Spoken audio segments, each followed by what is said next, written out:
Meus queridos irmãos, a paz do Senhor, que alegria estarmos mais uma vez aqui neste importantíssimo canal CEDEB TV, a fim de mais uma vez comentarmos as nossas lições bíblicas de adultos, essas lições que são produzidas pelos comentaristas da Casa Publicadora da Assembleia de Deus, uma editora fenomenal.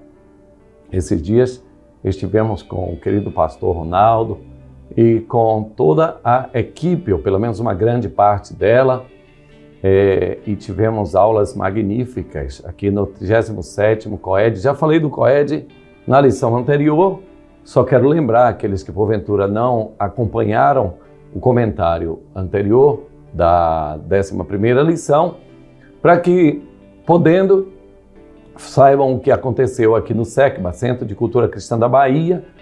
Este evento nacional foi muito bom, foi algo poderoso, foi algo de Deus que abriu as nossas mentes, os nossos olhos, fez-nos novamente compartilhar com os queridos professores, coordenadores, superintendentes de EBD e também os queridos pastores, tudo aquilo que é referente ao nosso currículo, né, de Escola Bíblica Dominical. Conheci pessoas novas, no sentido não de idade, mas novas que antes não conhecia, pessoas que estão chegando aí para compor a equipe da CPAD, e fiquei muito feliz por causa da qualidade do conhecimento dessas pessoas e também pela irmandade, né, a capacidade de aproximar-nos uns aos outros. Eu sei que alguns estados do nosso país são considerados mais frios, pessoas que não se achegam muito, pessoas que não se abrem muito ao diálogo, mas eu acredito que, embora tenhamos alguma variação na cultura, saiba que a cultura cristã é a cultura do nosso Senhor. Venha a mim, todos vós que estáis cansados e sobrecarregados, eu vos aliviarei. Vinde a mim as criancinhas, porque das tais é o reino dos céus. É o nosso Senhor que manda, através do seu Espírito, que Filipe ele fosse até aquela rua deserta e encontrasse alguém que ele não conhecia, e então aquele eunuco convida o evangelista a subir até a carruagem. É esse o espírito do evangelho. Para alcançar pessoas, temos que chegar até elas. Então não tem essa não. Aqui quando a gente chega aqui, o baiano vai logo para cima, no bom sentido, no sentido de tomar a iniciativa, de dizer como vai. Inclusive o meu querido pastor Edilberto, ele descobri que ele era piauiense quando chegamos aqui, uma equipe maravilhosa aqui de recepção, irmã Gil, querida, o presbítero Daniel. Então, encontrei o querido Edilberto, não sabia quem era, disse, tem para onde ir, quer uma carona? E ele disse, não, já cheguei, eu sou da CP, do Mensageiro da Paz. Eu disse, olha, tem um espaço reservado para na mídia, jornalismo lá e tal. Ele disse, não, eu estou por aqui mesmo. De repente chego aqui na sala, nesta mesma sala onde estou gravando agora, e ele já estava assentado, e aí nós tivemos boas conversações e fiquei muito feliz em encontrá-lo. Que Deus abençoe ricamente a todos vocês aí. Vamos à lição de número 12. Essa lição é de número 12. A humilhação de Ramã e a honra de Mardoqueu. Ela está submetida ao tópico principal, que é o Deus que cuida das famílias. E aqui os ensinamentos divinos nos livros de Esther e Ruth para a nossa geração. De Ruth e Esther, nós já vimos o livro de Ruth, agora estamos estudando o livro de Esther e os ensinamentos trazidos para nós. O textuário diz assim: E Ramã tomou a veste e o cavalo, e vestiu a Mardoqueu, e o levou a cavalo pelas ruas da cidade, e apregoou diante dele.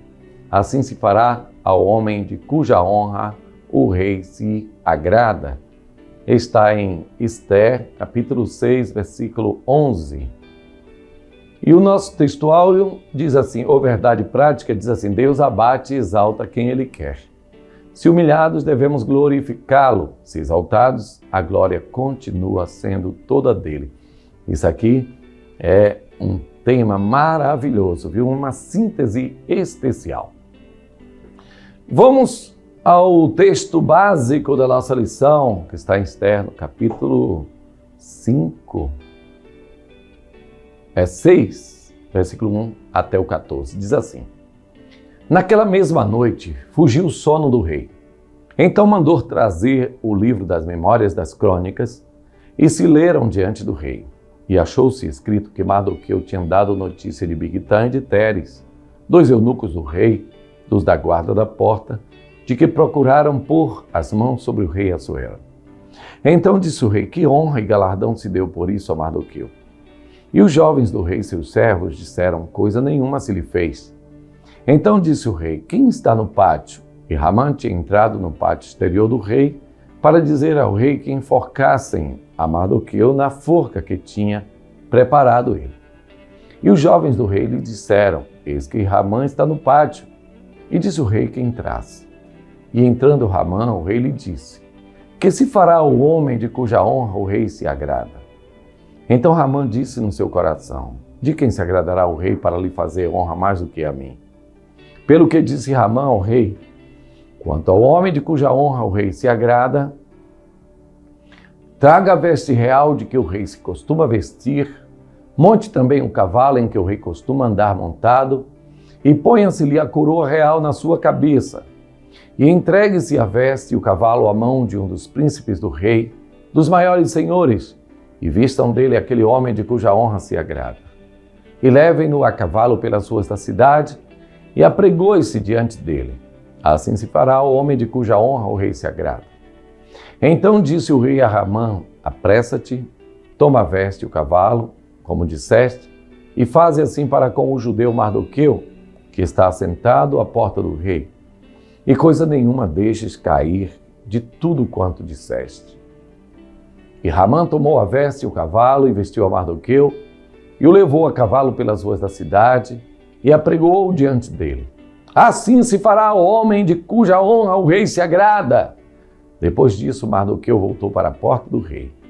Porém, Ramã se retirou correndo à sua casa, angustiado e coberta a cabeça. E contou Ramã a Zeres, sua mulher, e a todos os seus amigos, tudo quanto lhe tinha sucedido.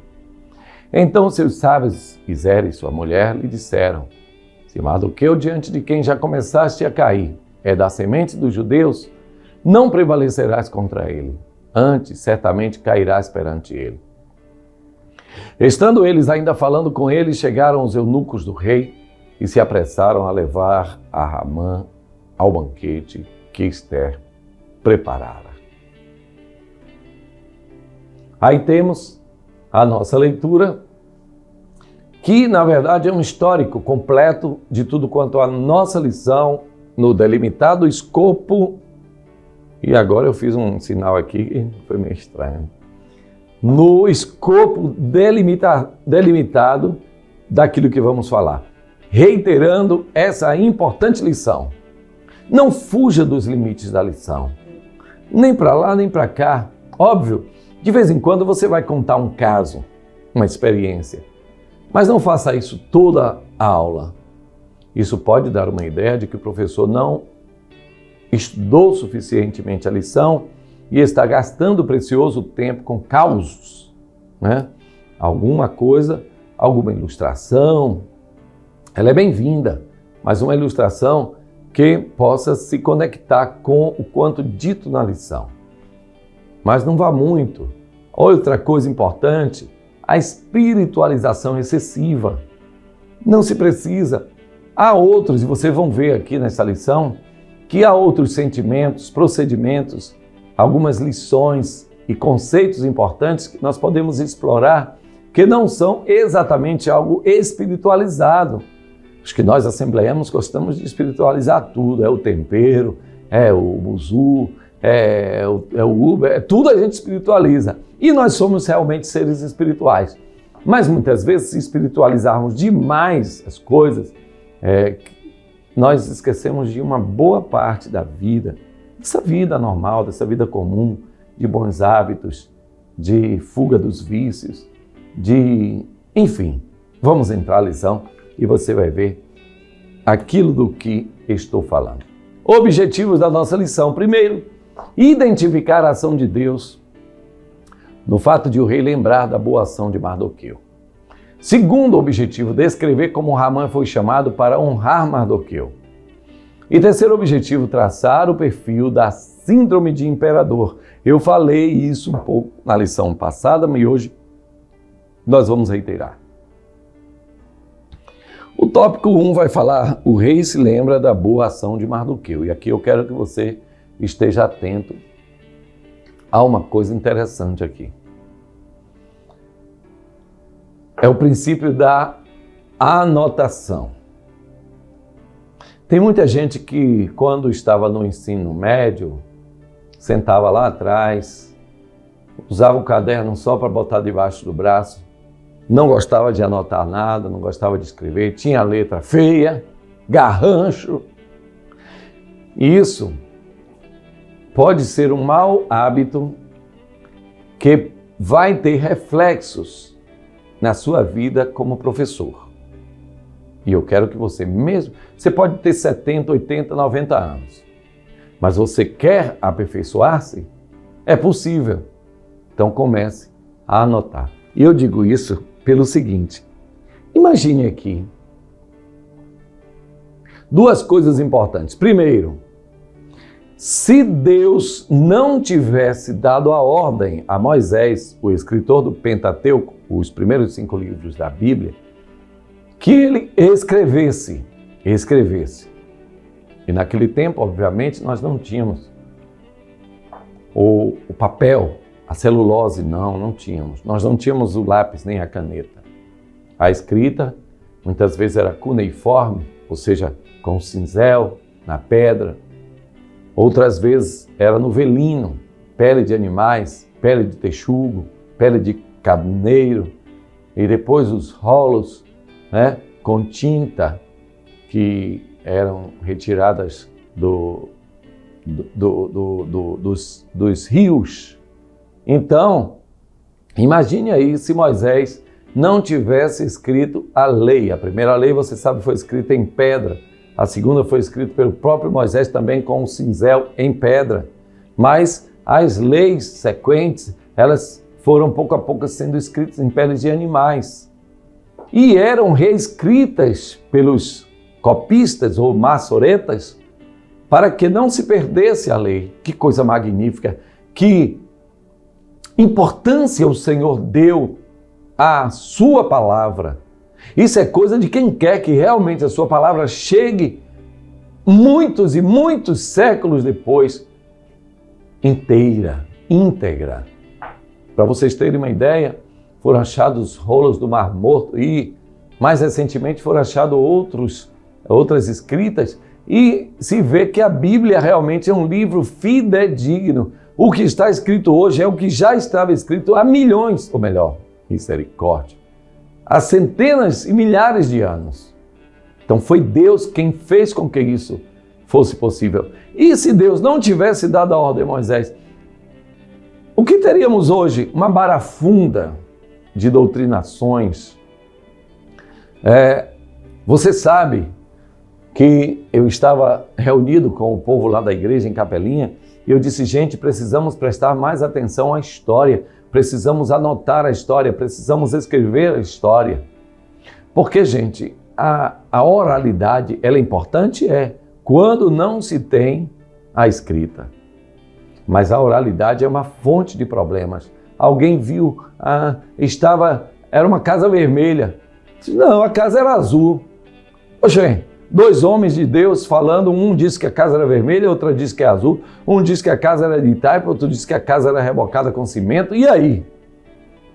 Depois que pode se ver, não, começou rebocada de taipa, depois acimentou. Não, era vermelha, mas depois achou feio e pintou de azul claro. Tudo bem. A escrita diria, em tal e tal data, começou-se com taipa, era um barro que tinha problemas de besouro, disse aquilo outro, e aí então foi necessário recobrir com cimento, então em tal data recobriu com cimento. Isso passa da oralidade ao registro histórico. Veja bem, Um dia, enquanto Mardoqueu estava desolado, clamando, orando, jejuando, Deus estava no palácio, trabalhando. Deus, ele nunca para de trabalhar. Mesmo quando não aparece o seu nome, mesmo quando as pessoas não glorificam, mesmo quando não se reconhece o seu poder, mesmo assim, nunca se viu, nem com os ouvidos se ouviu, nem com o coração ou com a mente se percebeu um Deus que trabalha por aquele que nele espera. Jesus disse assim: o meu Pai trabalha até agora e eu também trabalho. Então Deus não para. Aleluia, glória a Deus. É bênção demais. Então, enquanto Mardoqueu estava clamando, Esther estava fazendo a parte dela e Deus estava fazendo a parte dele. Tirou o sono do rei Assuero. Eu disse: ô filho, não tinha internet, não tinha Zap, não tinha Instagram, não tinha YouTube para ficar pá, não tinha os shorts, não tinha ligação. Ele disse: tem o que aí para ler? Pega as crônicas aí. A crônica, você sabe que é a história do rei. E aí trouxe os tomos, provavelmente naquela época, na Pérsia, já havia, com certeza, os rolos. E foram trazidos então os rolos, os pergaminhos das crônicas reais. O rei vem, lê e tal, e vê que há 5 anos houve uma sedição, um levante de 2 homens eunucos da porta do rei, da guarda do rei. Pessoas que deveriam protegê-lo estavam se insurgindo contra ele. E então, aquilo foi denunciado por Mardoqueu e foi escrito nas crônicas reais. Princípio da anotação. Eu chamo de princípio da anotação, mas também é chamado do princípio do registro. É preciso registrar. Anota, coloca uma pedra aí entre Mispa e Sem e diga: até aqui nos ajudou o Senhor. Josué, coloca 12 pedras aí no Rio Jordão. Para quê? Para que quando seus filhos perguntarem que pedras são essas, diga: foi o dia que o Senhor nos deu a vitória. Aleluia, glória a Jesus. E o rei disse: rapaz, interessante, né? Quer dizer que ele soube e ele foi, avisou, foi. E vem cá, o que foi dado a ele? Porque ele livrou a minha vida, ele me salvou. Qual foi a recompensa dele? Deram um sabonete, fizeram um certificado. Crente gosta de dar um sabonete, né? Ele já viu isso? É um tal de sabonete para lá, sabonete para cá. Glória a Deus. A gente pensa até que não está andando cheiroso, né? E aí, caô. Como é, rapaz? O que foi dado a ele? Foi dado o quê? Honra, dinheiro, presentes, bens? Não foi dado nada a ele. Não, aqui não é assim não. Aqui a gente honra. Você tem honrado aqueles que têm trabalhado para o Senhor aí? Aqui é muito fraquinho, pastor. Eu estou falando de honra, que pode incluir presentes ou não, mas é preciso honrar aqueles que trabalham no reino de Deus. Querido superintendente, você pode, como eu fazia há muitos anos quando eu fui superintendente, final do trimestre eu reunia os secretários, os professores e dava, às vezes, uma caneta, às vezes uma foto, colocava lá: parabéns, professor, trimestre tal, ano tal. Aquilo era a marca. O professor pegava aquela foto e dizia: rapaz, meu coordenador de EBD é bonito demais. Olha, pastor Cleovaldo, na época eu era um diácono. Eu fui coordenador como auxiliar. Meu querido pastor Juarez Ferreira Machado, meu grande amigo, foi ele quem ouviu a voz de Deus e me colocou como coordenador, superintendente da escola dominical. Então a pessoa fica feliz, é um reconhecimento. Agora tem gente que faz questão de não reconhecer, só reconhece a si mesmo, só quer aplausos para si, mas dar ao outro raramente dá. Vamos mudar isso aí, gente. Vamos mudar isso aí. Vamos ser voluntariosos. Vamos ter um coração voltado também para as pessoas. Porque aquilo que fica para você não é o que você guarda, é o que você dá. Porque quanto mais você divide com as pessoas o seu bem-estar, os seus dons, os seus talentos, o Senhor então lhe concede centuplicadamente. Amém? Então o rei achou isso ruim, achou isso errado. Nada foi lhe dado como volta por aquilo que ele fez. Não.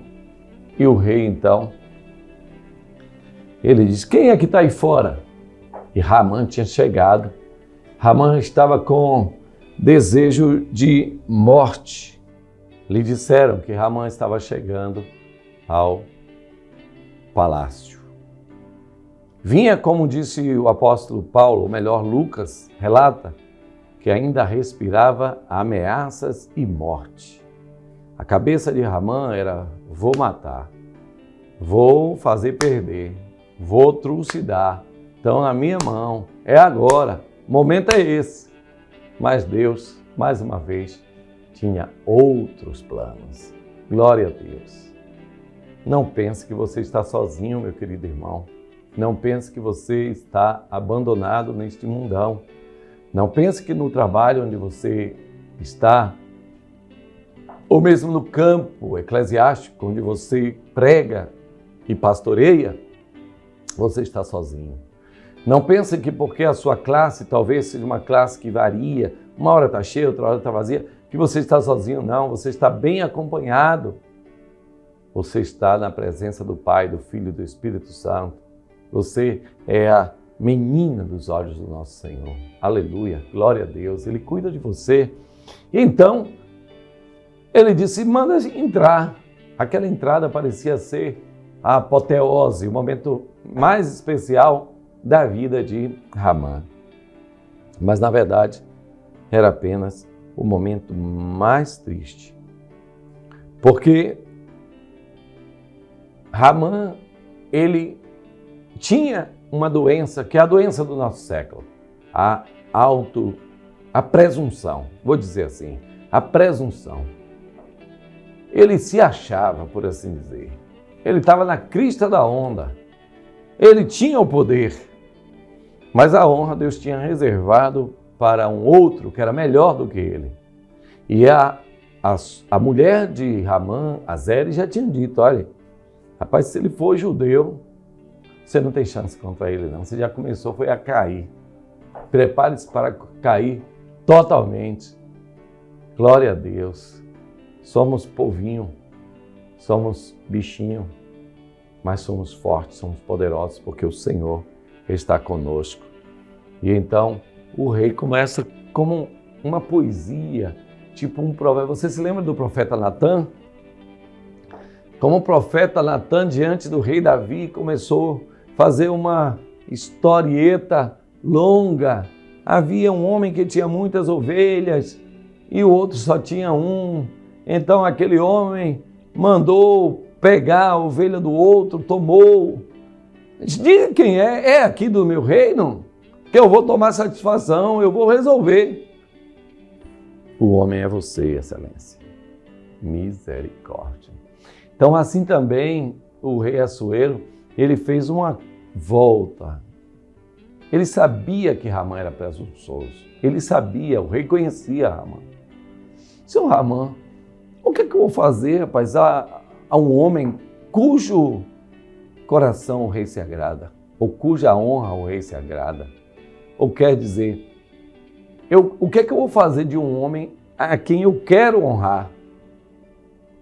O rei, veja bem, rapaz, ele pensou, elucubrou. Quem é o outro homem aqui, senão eu? Eu sou o primeiro, eu sou o melhor, eu mereço, eu tenho muito tempo, eu tenho condição. Cuidado com isso. o pecado da presunção. O reverendo Charles Haddon Spurgeon já falava sobre o pecado de presunção ou da presunção. Tem muita gente que presume de si mesmo, que tem razão, que tem poder, que tem direitos. É o início do fim. Cuidado, meu irmão. E Ramã então disse, sou eu mesmo. Ei, tô com a faca e o queijo, como se diz. Manda que dê-se a ele uma nova veste, a veste real. Dê a ele o seu cavalo real. Olha que ousadia aqui. Que coisa. E que saia um arauto à sua frente, gritando e dizendo, assim se fará ao homem cuja honra ao rei se agrada. Eu quero mudar um pouquinho esse tempo verbal para explicar melhor. É o homem a quem o rei se agrada de honrar. É assim que vai se fazer. Pronto. É assim? É. Pronto. Então, vá e faça isso ao Mardoqueu. E faça exatamente como você falou, que não se caia uma palavra. É aí que eu sei que o rei estava de maldade com Ramã. Porque ele foi enfático. Cuide que faça exatamente como você falou, que não caia nenhuma palavra, ou seja, você vai fazer tudo o que você disse. Deus já tinha esclarecido ao rei quem era Ramã e quem era Mardoqueu. Eita, meu Deus! Sabe, aquilo que se pensa e aquilo que se é. Aquilo que se imaginou e a realidade. Ramã encontrou naquele momento com a realidade e não com sonho, e não com planejamento. E assim ele fez, já envergonhado. E depois a sua esposa disse, rapaz, o negócio está pegando, não vá não. E agora? Agora, ele então é confrontado mais uma vez. A sua soberba, o mau prenúncio anunciado por Zeres, a sua esposa. E a síndrome de imperador. Ramã achava que, por loucura, porque naquele tempo era dinastia, o pai passava para o filho, assim como Xerxes passou para Artaxerxes, Rodário I, ele seria o seu filho, ou seria um seu parente. Muito dificilmente seria Ramã. Mas ele tinha a síndrome, ele não tinha o momento, mas ele se julgava já o grande conselheiro. Mas as coisas estavam para mudar.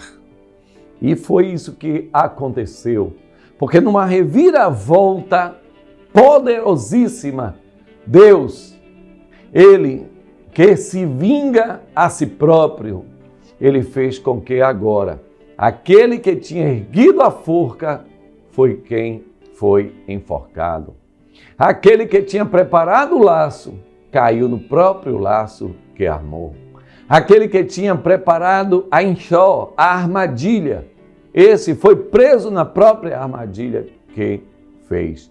Porque o rei não podia desfazer do seu edito real, conforme a lei dos medos e dos persas, mas fez um outro edito para confrontar e disse, já está pronto, todo homem pode pegar em espada para destruir os judeus, mas os judeus têm também a possibilidade de se defender. E aí, meu irmão, os judeus disseram, venha quente que eu estou fervendo. E aí, aquilo que seria a destruição dos judeus foi um dia de honra. Por isso que aquele dia foi um dia de alegria e de comemoração, o dia do Purim, ou o dia do lançamento de sortes. Finalizo essa lição dizendo que Deus, ele não vai deixar jamais que o seu povo seja destruído. O Senhor Jesus, ele disse no capítulo 16 de Mateus, edificarei a minha igreja e as portas do inferno não prevalecerão contra ela. Que o Senhor possa dar a esta sala, a esta classe, a esta igreja, a certeza de que, em meio às perseguições, em meio às maiores tentações, o Senhor é o nosso pastor e nada irá nos faltar. Que Deus abençoe a todos vocês em Cristo Jesus e até o próximo programa, a nossa próxima lição. Um abraço a todos e até lá.